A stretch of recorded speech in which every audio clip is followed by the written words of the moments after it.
Have you ever sat alone, quietly gazing at a beautiful landscape? Or maybe just looking at the small garden near your home? You take a look, then close your eyes trying to clear your mind.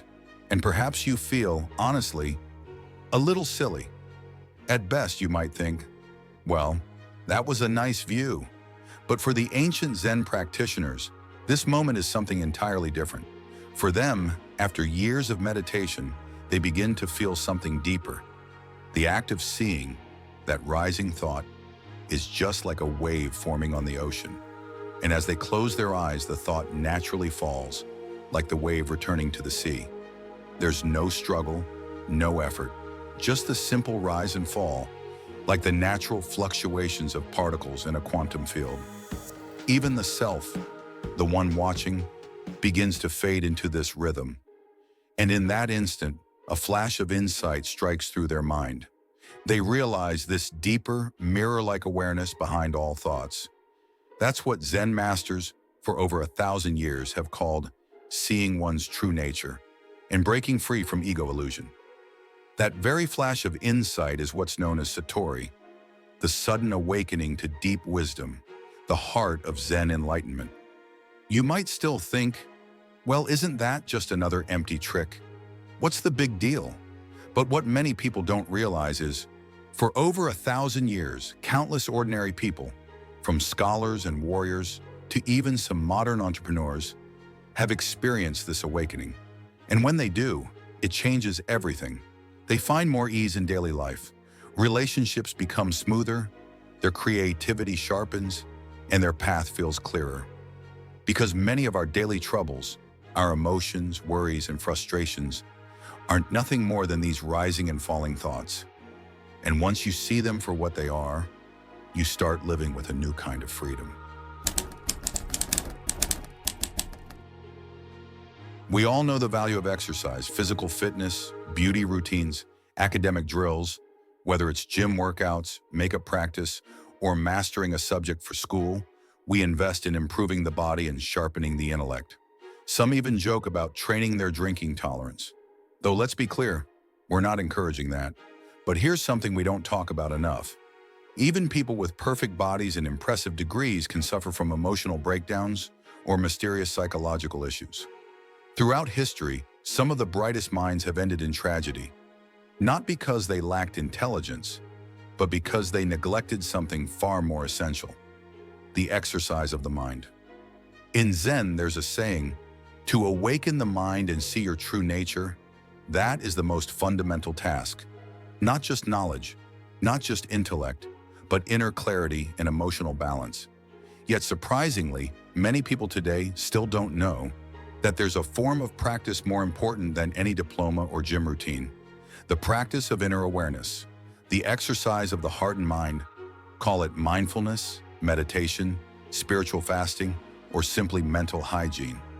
These practices may have originated in ancient Eastern Zen, but today they're mostly secular, free from religious framing, and accessible to everyone. The results?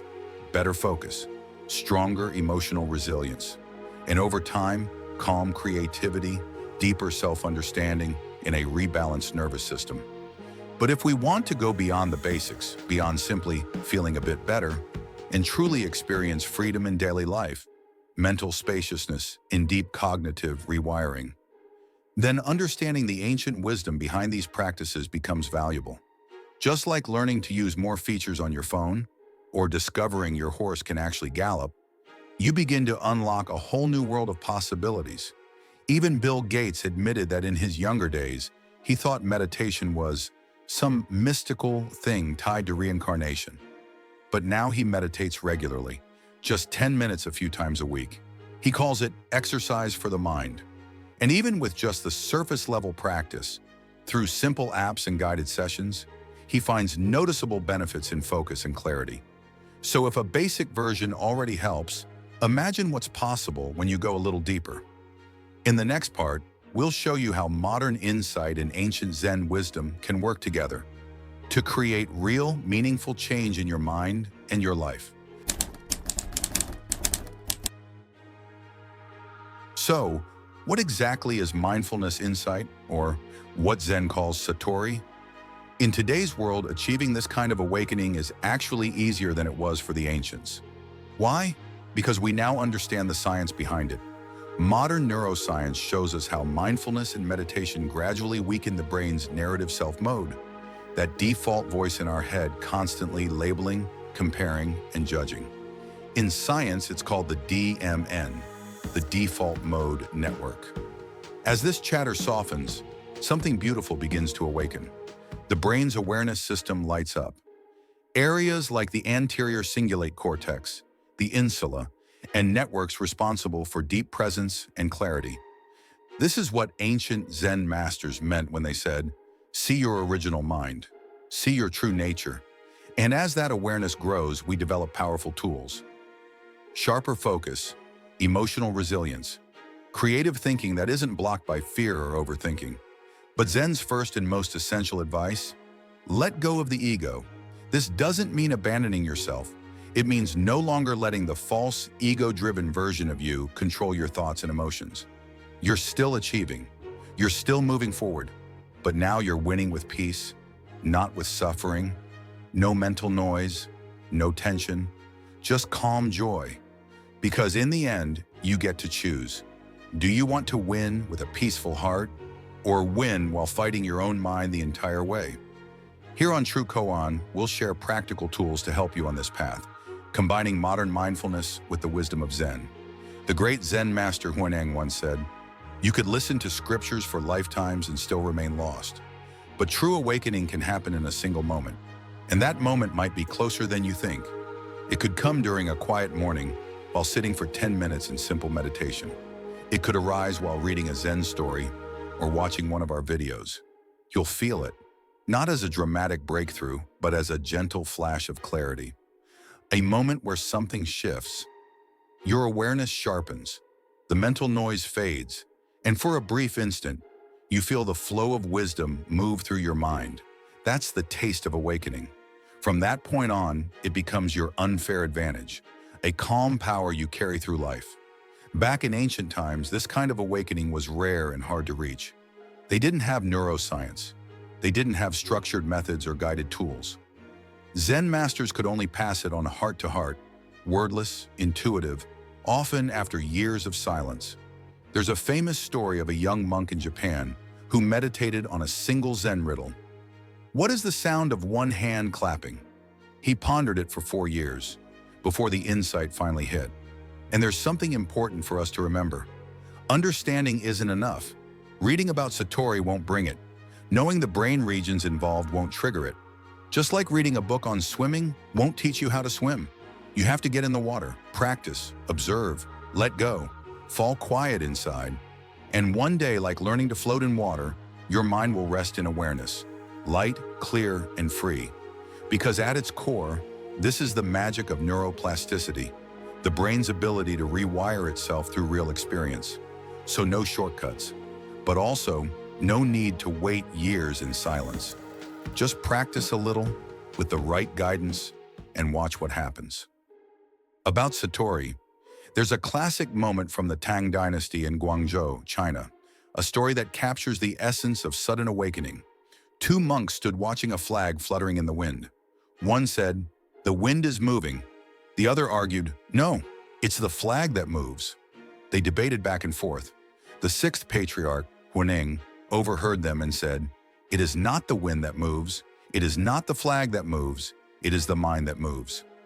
In that instant, the monks experienced Satori, a flash of insight. Yet the mind Huineng spoke of was not the ordinary worldly mind, not the mind of ego or emotion. It was the true mind, clear like a mirror, simply reflecting what is. Free from the illusion of a separate self, beyond mental constructs, beyond identity. No I is moving in this seeing, only awareness, pure and silent. Awakening is not the end, it's the beginning. In Zen, we call the first moment of awakening seeing your true nature, but it doesn't mean you're fully free. It's like suddenly seeing the map of a maze. That moment, Satori, is powerful, but even after seeing the full layout, you still have to walk out of the maze step by step. That step-by-step journey is called practice. As the ancient sutra says, awakening comes in a flash, but transformation takes time. This is why Zen teaches, before awakening, you sit to seek stillness. After awakening, you practice until stillness becomes your way of life, in walking, standing, sitting, or lying down. So awakening isn't the final prize.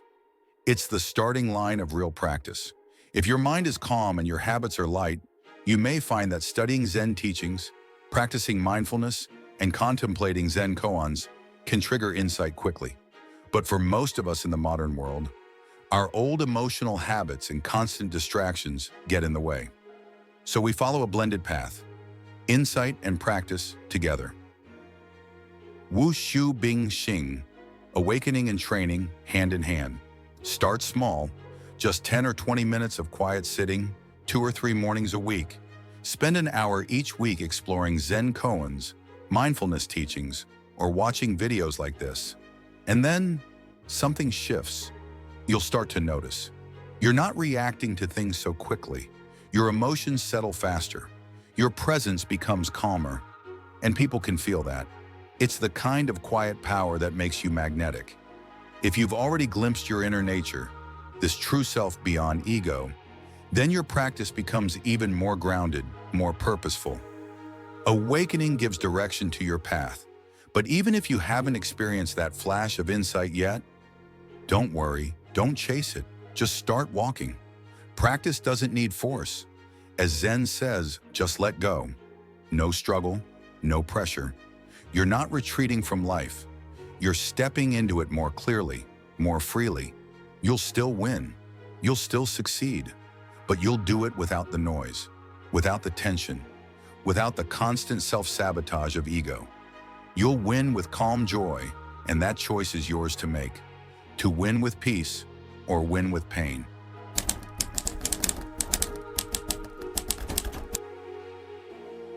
In both ancient Eastern wisdom and modern Western thought, a shared challenge arises, the illusion of a fixed self. We live bound to a story, our past, our ambitions, our wounds. But what if the self is only a passing reflection on water? What if we could meet life not from behind a story, but with full, quiet presence? This is not religion. It is not ritual. It is secular practice. A way to soften the grip of ego through simple awareness, neuroscience, and lived experience.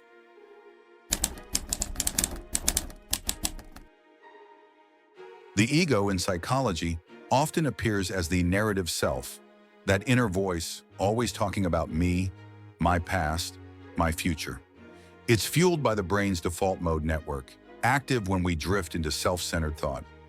Letting go of ego doesn't mean erasing your personality. It means seeing clearly. The storyteller is not the one who sees. It's like shifting from a filtered profile to a raw living stream. Life is happening, with or without the commentary.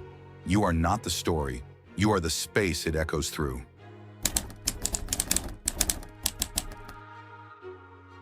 One, the 5-minute witness. Sit quietly. Breathe. Gently ask, who is aware right now? Don't rush to answer. Just notice. Thoughts arise. It's me. It's my brain. Watch them pass like clouds in a vast sky. Even I am aware is just another thought. You are not the thought. You are the witness. 2. Revisit an emotion. Recall a moment from your day. Maybe something sparked anger or fear. Now ask, who was angry? Not to judge, but to see. Wasn't it just a wave of sensations? Tight chest, racing thoughts, heat in the face? Now try third-person reflection. There was a body in traffic, a jaw clenched. Detached from identity, the ego begins to soften. 3. Write without I. At night, journal 3 experiences, but don't use the word I. Instead of, I felt anxious, write, anxiety arose during the meeting. This small shift trains the mind to observe, without clinging. Think of life like a movie. Most believe they are the actor, but ego release is like realizing you're also the one sitting in the seat, watching quietly. Or imagine a VR game. Forget it's a game and the ego takes over, but glimpse your real hands holding the controller, and you remember you are not just the character, you are also the player.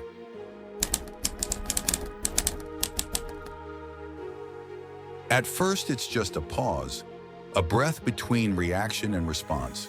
Then praise or blame don't shake you as deeply. Your body stays grounded. You move with clarity. Even your language shifts. I am anxious becomes anxiety is present. This isn't detachment, it's freedom from identification.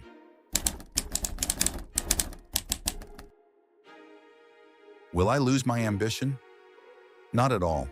When you stop needing to prove yourself, you act with more focus, less friction, like a dancer no longer watching the mirror. They just move. Do I have to be spiritual? No, these are mental practices like brushing your teeth, but for the mind. How long does it take? Science says even 10 minutes a day for 8 weeks can change brain activity. Less tangled in the past or future, more present with what is. Each day, gently loosen the story of me. Observe thoughts. Speak with less attachment. Feel when without clinging. Eventually you'll see the one telling the story was just another part of the story. What remains is simple, clear, still. This is secular practice, not escape, not effort, just freedom within calm joy. Let's explore a powerful and poetic guide from Zen teacher Ihiro. A chant of practice, a mantra of presence. Thoughts rise, thoughts fall. Cling to nothing at all. Flow with the moment, release it all. Let wisdom be sharp as a blade, and the heart still as a mountain. All phenomena arise from mind. Within, all is already complete. These words may be few, but they hold deep wisdom for those on the path. Let's walk through it, line by line. Thoughts rise, thoughts fall. Thoughts come and go like waves. This is the natural rhythm of the mind. No need to fight, suppress, or chase them. Just notice. Just be aware. Cling to nothing at all. Don't get caught up in the form of a thought, a mood, or an emotion. Let everything pass through, without grasping, without resistance. This echoes a core Zen teaching. Let the mind arise without attachment. Flow with the moment. Respond to what is as it is, with openness, not control. This is strength through softness, meeting the now, not pushing it away. Release it all. Let go of gain and loss, praise and blame, right and wrong, not by rejecting life, but by releasing the clinging. True freedom begins the moment you stop holding on. Let wisdom be sharp as a blade. Your insight must be precise, able to cut through illusion and see the root of things. This sharpness isn't aggression, it's clarity directed inward. And the heart still as a mountain. Let your mind be steady, unshaken by chaos, grounded like a mountain in the storm. This is balance, wisdom in motion, anchored in stillness. All phenomena arise from mind. The outer world is a mirror of the inner world. Everything you experience reflects your own consciousness. Change your mind, and your world changes too. Within, all is already complete. Yet not merely whole, but boundless. Your true nature is vast beyond measure, not confined by space, not limited by time, not narrowed by judgment or fear. There is nothing lacking. You don't need to reach outward, only to return inward and remember the infinite depth already present. So here's the path, distilled into 8 lines, a journey through awareness, release, clarity, stillness, and finally return to your original vastness. Repeat it, reflect on it. Let it echo quietly within you, as a guide, a mirror, and an open gate. Now let me recite this poetic guide in its original Chinese, because the sound and rhythm in Chinese carry a unique power. 年息年罗，无所住想，顺其当下，一切解放，直入道风，心如山冈，魔法微信，具足无量。Have you ever wondered, if Zen practice could help us avoid the hidden risks of Stoicism? Let's explore that. Now let's take a moment to offer just a few key points, not to judge, but to invite comparison. We understand that Stoicism has offered strength and clarity to many in the Western world. Its teachings on self-control, resilience, and reason are deeply valuable. But sometimes, growth comes from seeing through a new lens. So we invite you to stay open-minded as we explore how Zen might offer a different, perhaps more spacious perspective. Let's begin. First, emotional suppression. Stoicism teaches us to control our emotions, but taken too far, it can lead to denying them altogether. Zen takes a softer approach. It doesn't suppress emotion, it watches it, like clouds passing through an open sky. Zen teaches us to observe emotion without clinging or pushing it away. In Zen, emotions are not enemies to fight. They are passing waves, not who we truly are. Second, isolation. Stoicism values self-sufficiency, but sometimes that independence can turn into loneliness. Zen recognizes our natural interconnectedness. It teaches compassion. It sees all beings as part of one living whole. We're not isolated islands. We're waves in the same ocean. Third, internal conflict. Stoicism can create a war between logic and feeling, a tug of war inside the self. But Zen doesn't try to win against emotion. It invites us to see through it. Instead of controlling our inner world with force, Zen helps us let go. It reminds us we are not our thoughts. We are not our fears. We are the awareness behind them. In the end, Zen doesn't force strength. It invites presence. It offers a clear, calm mind, a warm heart, and the courage to simply be. That's the Zen way.